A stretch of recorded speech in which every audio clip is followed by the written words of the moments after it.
Good afternoon, ladies and gentlemen. Thank you for coming out today. I'm Rick Tate, and this is the Pickens County Republican Party. And we would like to thank you all for coming out and joining us today to meet one of our candidates for governor. For a Saturday afternoon, I think this is a pretty good turnout. Thank you for not going to the lake and having a picnic and coming to join us on this pretty day. And as always, we will start with a prayer. Pastor Kelly, if you would, sir, please.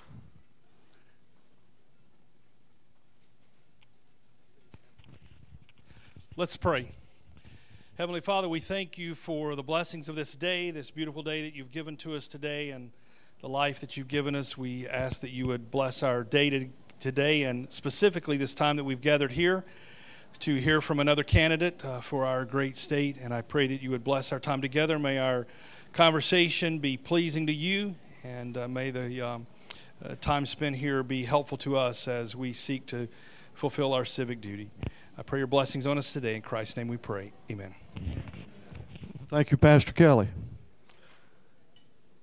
And if you'd all join me and stand, we will do our Pledge of Allegiance. I pledge allegiance to the flag of the United States of America and to the republic for which it stands, one nation, under God, indivisible, with liberty and justice for all.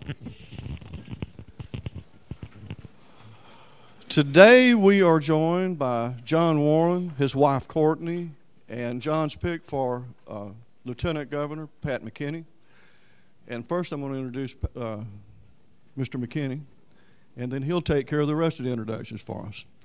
Mr. McKinney is a retired businessman from the Low Country, was appointed to the Ports Authority and was the chair of the Ports Authority under Nikki Haley, and did a very good job. Thank you, sir. And without further ado, hopefully, he would like to be the next Lieutenant Governor of South Carolina. Thank you very much. Delighted to be here today. Again, it's folks like you who get out and encourage folks like us who put ourselves out for public office. As he said, my name is Pat McKinney, and I am John Warren's choice for Lieutenant Governor. As many of you know, this is the first time the governor and lieutenant governor will run on the same ticket in South Carolina. Some of you may remember 4 years ago when I was here running for lieutenant governor, I wanted to support Governor Haley, but they had to be separate elections for those two seats. Just to tell you a little bit about myself, I'm a Georgian by birth, but a proud South Carolinian by choice.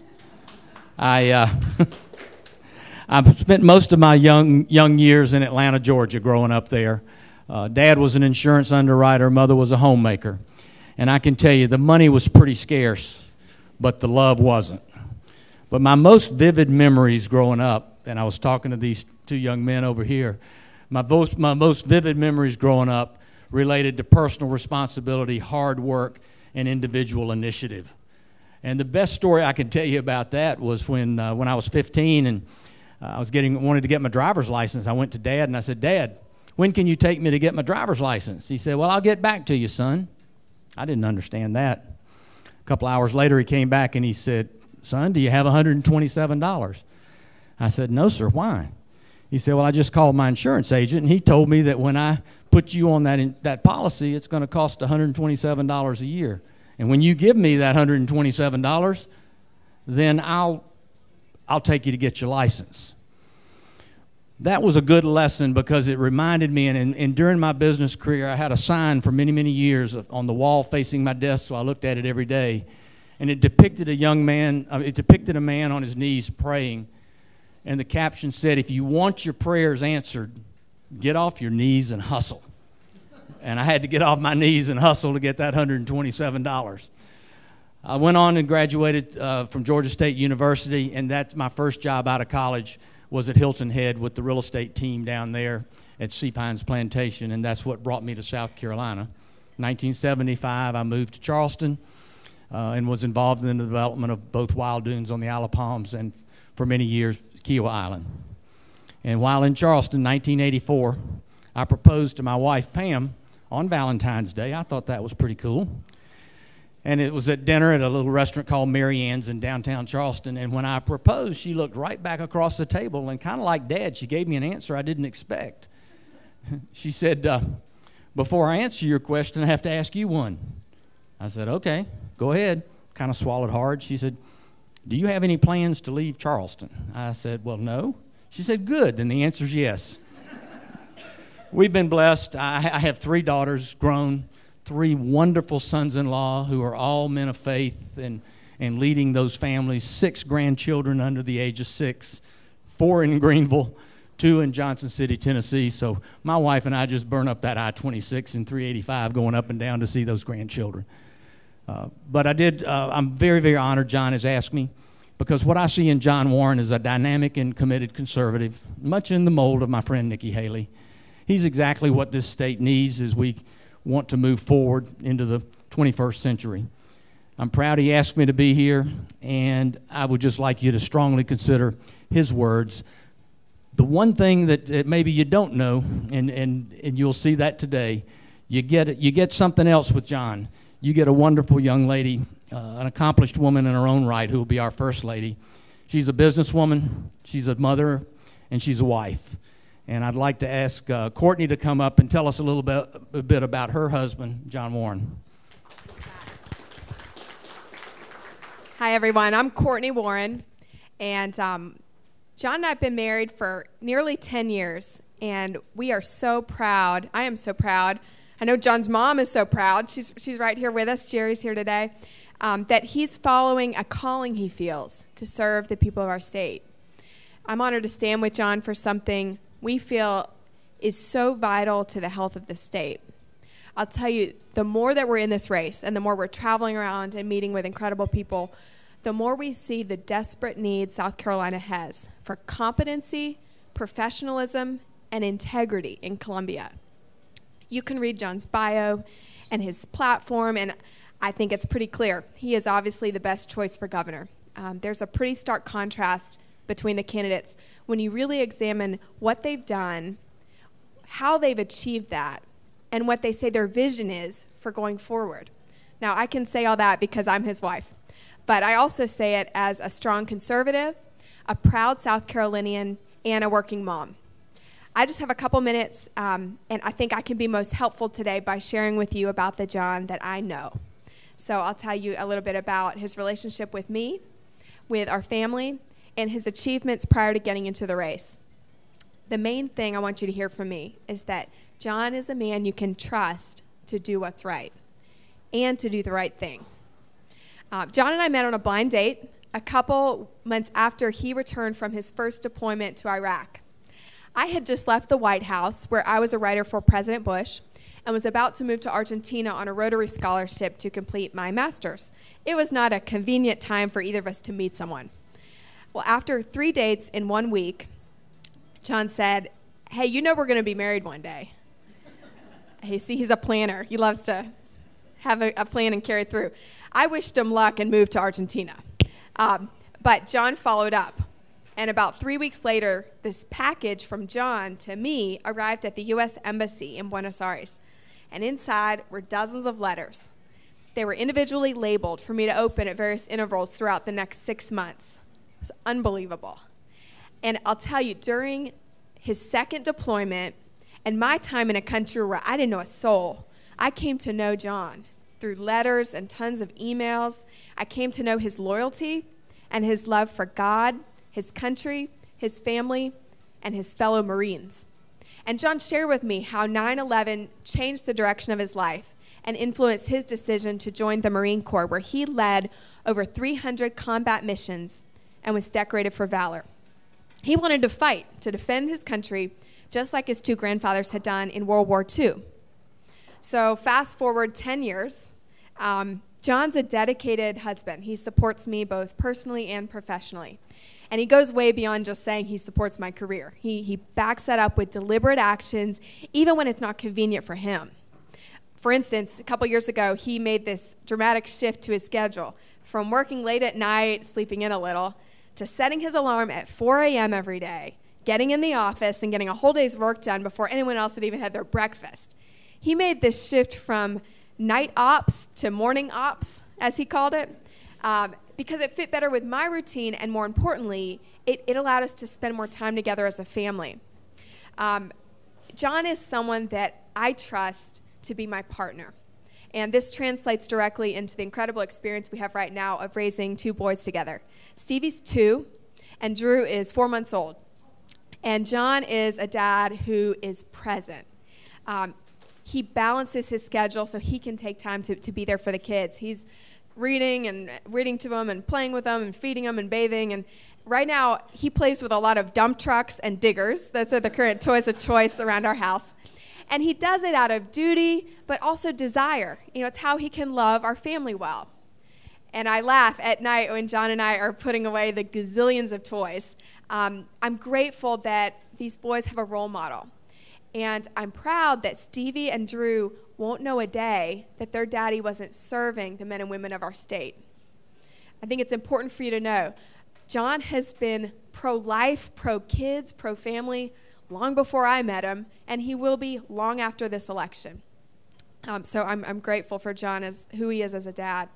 From the battlefields of Iraq to our living room, John's a man who's proven he can be trusted and admired. And there's more. It's how he's shown integrity in his business. When we got married and John got out of the Marine Corps, he was discouraged by a lot of employers who said, "Thank you for your service, but you just don't have the necessary real-world skills to be in business." John's reaction? It was to take action, to start his own business. And I remember him writing out that first business plan in our tiny apartment and the excitement when he could hire his first employee. John built Lima One Capital from scratch. And despite a lot of opposition, a lot of rejection, and plenty of obstacles. And looking back, he was successful because he was able to identify a need and solve the problem, but all the while sticking to his values. As the company gained traction, John headquartered Lima One Capital in Greenville, South Carolina, because that's our home. And plenty of folks said, take your company to New York City. That's the hub of the financial markets. But John knew why he headquartered it here in South Carolina. It's because this is our home. And just like in the Marine Corps, John was driven by a mission. He wanted to build a business that would improve lives and communities and create job opportunities for employees in the state that he cares about so much.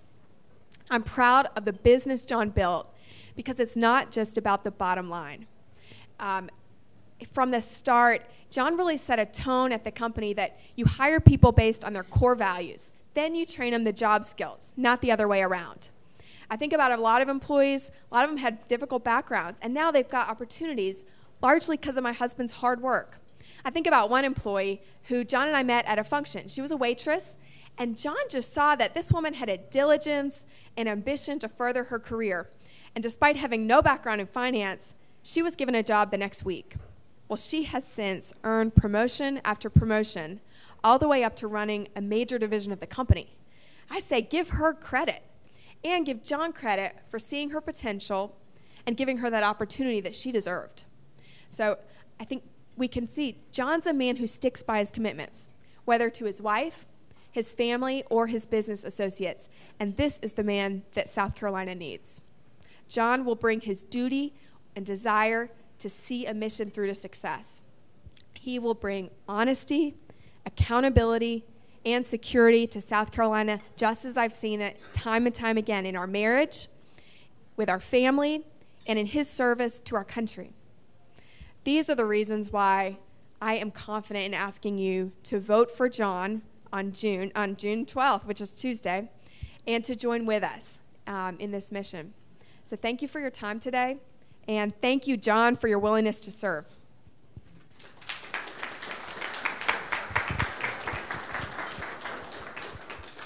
So thank you, Courtney. I let everyone always remind them that even if you're not a supporter of mine, if you elect me governor, you get her as first lady. So that usually pulls the crowd over. But I'm happy to be here today. I've got my mom here. A lot of people ask me, how are you so conservative? I said if we ever said anything moderate, we wouldn't be fed. So was raised with good conservative values. But happy to be here. We're surging in the polls, so it's an exciting time. It's a far cry from 5 months ago when I would say I'm John Warren running for governor, and they would say, who? So it's been a great campaign season.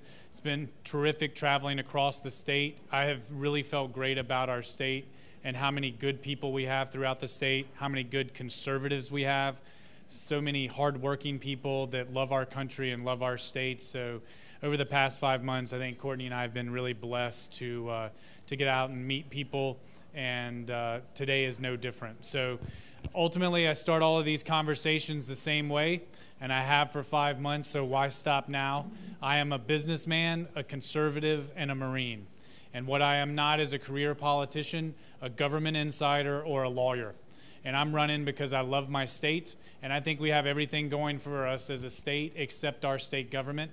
And we've got to have true conservatives, and I say true conservatives, not people that say they're conservatives, but people that actually are conservatives, who vote conservatively and act conservatively. We've got to have true conservatives go to Columbia and fight for all of us in this room. Because right now, people in Columbia, they're betraying us, and we need someone to go down there and fight for the average person, fight for the taxpayer, and that's why I got in this race. Some background on me: I grew up in Greenville, was very entrepreneurial as a kid. You know, Greenville's changed a lot, and I remember thinking we had made it big time in Greenville when we got a Fuddruckers downtown. So a lot's changed, and I remember you could drive through easily, very quickly, and now, holy cow, it's just unbelievable. But I love the upstate, grew up in Greenville, and was very entrepreneurial as a kid. And one of the things that I did, one of my first jobs, was I remembered I went to my dad's closet, and I raided his shoe shine kit from his closet, just stole it, and I was 8. And I proceeded to go door to door as the neighborhood shoe shine boy. And I will tell you that I thought I was an amazing businessman. I was charging 50 cents a pair, and it was all profit, and it was just unbelievable. I was rich. And then all of a sudden, I ran out of supplies, and Dad taught me a tough lesson. And he taught me the difference between revenue and profit when he actually made me pay for the resupply. So I was no longer a brilliant businessman. I was a broke businessman. But it taught me a lesson, and it taught me to value money, that making money is hard, and we need to value it. And that's a lesson that we need to take down to Columbia, because right now they're not valuing our money. And then Courtney and I, like she said, we have 2 kids, 2 amazing boys. Stevie's running all over the place. He's 2.5. And then we have Drew, who's only 4 months. The background on Drew was that Courtney delivered Drew 7 minutes after we arrived at the hospital. So we cut it close, and since that day, Courtney has challenged me to bring that type of efficiency to state government. So I have my work cut out for me. But maybe. So, but I went to Washington and Lee University, and it was there that 9/11 happened. And 9/11 really changed the trajectory of my life. I grew up in a very patriotic family. Both my grandfathers had served in World War II in the Pacific. One was in a B-24 bomber squadron. He left my grandmother in November of '43 and did not return home until in December 1945. So over 2 years deployed in the Pacific. And when they talk about the greatest generation, I was privileged to grow up at the heels of two great men who fought for their country. My other grandfather drove Marines ashore on places like Okinawa. So when 9/11 happened, I felt called to serve, and I got my opportunity. I went into the Marine Corps. I became an infantry officer, and in March of 2006, we deployed to Ramadi, Iraq. And it was there that Ramadi was known as the most dangerous city on earth, graveyard to Marines. It was the Sunni capital of the world, and it was a bad place. And we were tasked with a few things, but pretty simple.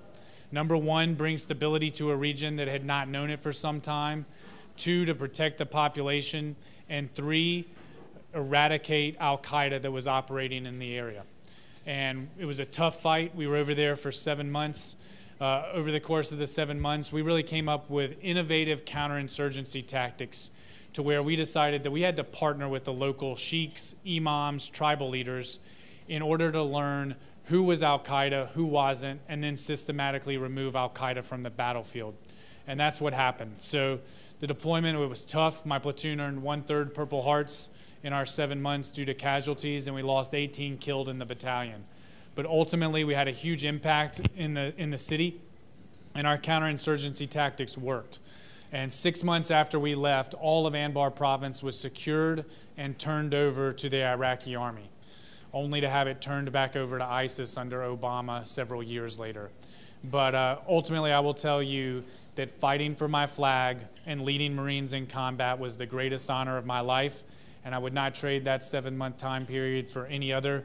I have the utmost respect for my Marines. I think what they endured, it was a tough battle. They endured so much, and they performed so well, and I love those guys and keep up with a lot of them still today. And then I came out of the Marine Corps, and like Courtney said, I faced what a lot of veterans face, which is I could get a lot of the job interviews, and then at the end of the job interview, I would often hear, well, John, we really appreciate your service, but we don't feel like you have the necessary real-world experience or industry experience to hire you. So at that point, I decided I was going to create my own job, and I started a company called Lima One Capital. A lot of people ask where I get the name Lima One. I think Henry McMaster's people are telling people that I'm not from here, and I'm from Lima, Ohio, and that's why it's Lima One. It was actually my call sign in Iraq. I wanted something that was unique and meaningful, so I went with Lima One. I had gone on a second deployment, and I had a much better call sign, but it was Nightmare. And after the financial crisis, I didn't think Nightmare Capital had the ring to it that I was looking for. So went with Lima One. Long story short, we've built an unbelievable company. Yeah, my second hire was one of my most trusted friends ever. He was my company gunnery sergeant from Iraq.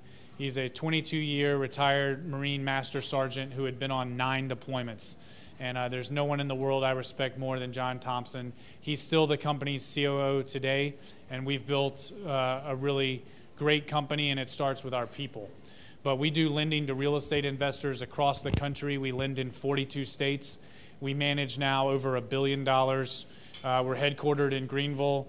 Starting on Monday, we've got a new class of employees coming in. We'll have over 95 full-time employees in Greenville, and about 250 to 275 contract employees throughout the country. We've been recognized as the fastest growing company in the entire state, one of the top 10 best places to work for the employees, and the most ethical company. So we've had tremendous growth, but we've done it in the right way. And as Courtney said, people try to get us to move to New York all the time. It's never gonna happen. We love our state, and we love Greenville, and here's home, and here's where we're gonna stay. And that really brings me to why I'm here and why I'm running. You know, I travel across the state, I've traveled across the country, I've traveled across the world in the Marine Corps. I will tell you, we live in the greatest state in the country. And it starts with just being blessed geographically to begin with. Very few places where you can have unbelievable mountains and then drive 3 hours on a good day, 7 hours on another day, but most times 3 hours, and you can be at the beach. But I will tell you that the heart of our state are our people. I think the people of South Carolina are unbelievable, and they are God-fearing, they are honest, they are hardworking, and they are conservative. And when you look at what is produced in Columbia, it is the opposite of our great state and the great people in it. And we have got to have someone go down there and be a true conservative and fight for all of our great people, and that's why we got in this race. We kind of look at it as a 9-year or an 8-year deployment, 2 terms, to fight a political insurgency on the behalf of all of the true conservatives and great South Carolinians and taxpayers across our state, and that's why we got in this race. There are a lot of problems we have going on right now in the state. Just to name a few, we have Santee Cooper. If you're familiar with Santee Cooper, it's a state-owned power plant where we, the taxpayer, we've lost $4 billion because of mismanagement. I am the only one to call for the firing of the board on the Republican side. To me, it's common sense that if you lose $4 billion, you should be fired. To me, it's common sense that if you allow the CEO who lost $4 billion to retire and get an $800,000 a year pension for life, you should be fired. Now, the state paper put me on the cover about a week ago and said, John Warren doesn't know what he's talking about. The governor does not have that authority to fire the Santee Cooper board. And their justification was the governor can only fire the board for gross negligence and miscompetence. Now, my response to the state paper is if that's not gross negligence, I don't know what is. So on day one, the Santee Cooper board, they can go ahead and start packing because they're out of there. And if they want to fight me in the court system, I'm more than happy to do that. But we're going to fire the Santee Cooper board. We're going to bring on a quality board. One of the problems that we have across all of state government is incompetence.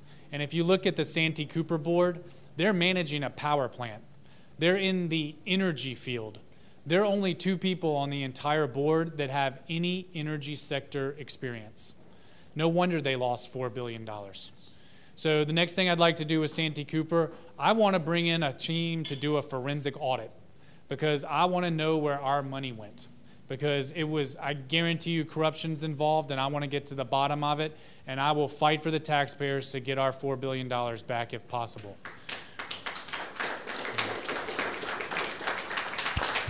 And finally, what should have already happened with Santee Cooper, I will push the legislature to prevent the ratepayers from paying one more dime on a failed nuclear project that's never coming online.